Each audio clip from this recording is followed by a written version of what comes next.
everybody. This is your favorite aspiring classicist here, a wandering author, reminding you that we're all the authors of our own lives.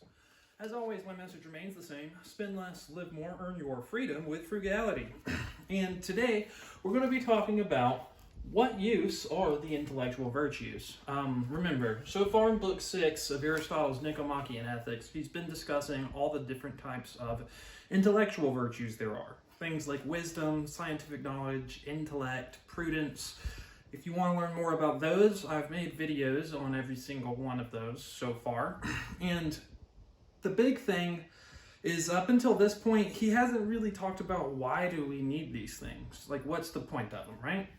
It's fine and good to say that you've got some wisdom and all, but really, what does it do for you?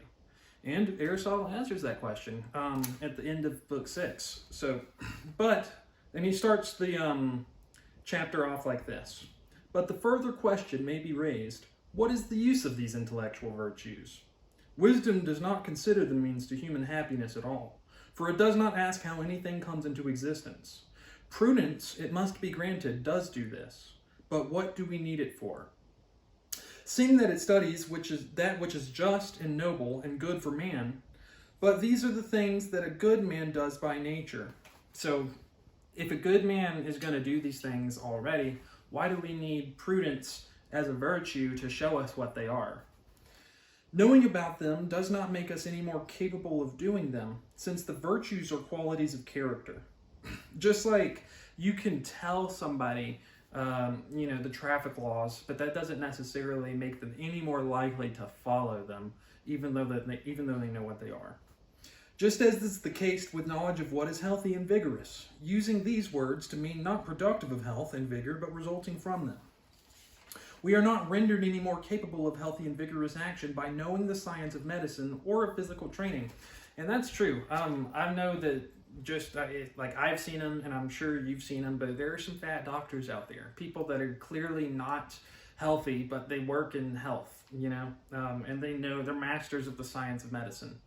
So they may have some prudence, wisdom, but it doesn't necessarily mean that they'll be able to use that knowledge to any end. If, on the other hand, we are to say that prudence is useful not in helping us to act virtuously, but in helping us to become virtuous already, then it is of no use to those who are virtuous already. Nor is it of any use either to those who are not, since we may just as well take the advice of others who possess prudence as possess prudence ourselves. So instead of possessing prudence ourselves, why do we want to possess prudence ourselves instead of just relying on somebody that's prudent to tell us what to do? We may be content to do as we do in regard to our health. We want to be healthy, yet we do not learn medicine. Moreover, and that's actually very true. We want to be healthy, yet we do not learn medicine. There's a pretty good statement. I like that one from Aristotle. Moreover, it would seem strange if prudence, which is inferior to wisdom, is nevertheless to have greater authority than wisdom. Yet the faculty that creates a thing governs and gives orders to it. First, then, let us assert that wisdom and prudence, being as they are the virtues of the two parts of the intellect, respectively, are necessarily desirable in themselves, even if neither produces any effect. So, Aristotle first just says they're going to be desirable in themselves. Secondly, they do in fact produce an effect. Wisdom produces happiness. Not in the sense in which medicine produces health, but in the sense in which healthiness is the cause of health. So if you're healthy, then you are in good health. If you're wise, then you're happy, basically. For wisdom is a part of virtue as a whole, and therefore by its possession, or rather by its exercise, renders a man happy. Also, prudence as well as moral virtue determines the complete performance of man's proper function. Virtue ensures the rightness of the end we aim at. That's how these virtues are how we know what we need to do. They are what give us that ability. Prudence ensures the rightness of the means we adopt to gain that end. And then, so wisdom helps us know what we need to do, and then prudence helps us know how to do it right, and do it well, and do it morally. So that's why we need them.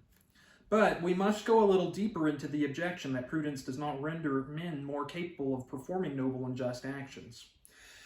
As some people, we maintain, perform just acts and yet are not just men. For instance, those who do not want the law, who do what the law enjoins, but do it unwillingly, or in ignorance, or for some ulterior object, and not for the sake of the actions themselves, although they are, as a matter of fact, doing what they ought to do, and all that a good man should. So for Aristotle, following the letter of the law isn't enough. We need to do it for the right reasons. On the other hand, it appears there is a state of mind in which a man may do these various acts with the result that he really is a good man.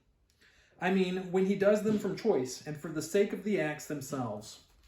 So to be a truly good person, in Aristotle's view, we need to choose to do good things, and we need to do them just for the sake of doing them themselves. Not because somebody's paying us to do them, not so we can get a whole bunch of views on our viral video, only for the sake of the acts themselves. Now, rightness in our choice of an end is secured by virtue, but to do the actions that must be in the nature of things be done in order to attain the end we have chosen is not a matter for virtue, but for a different faculty. There is a certain faculty called cleverness, which is the capacity for doing the things aforesaid that conduce to the aim we propose, and so attaining that aim. So, we can be clever, but cleverness isn't good or bad on its own.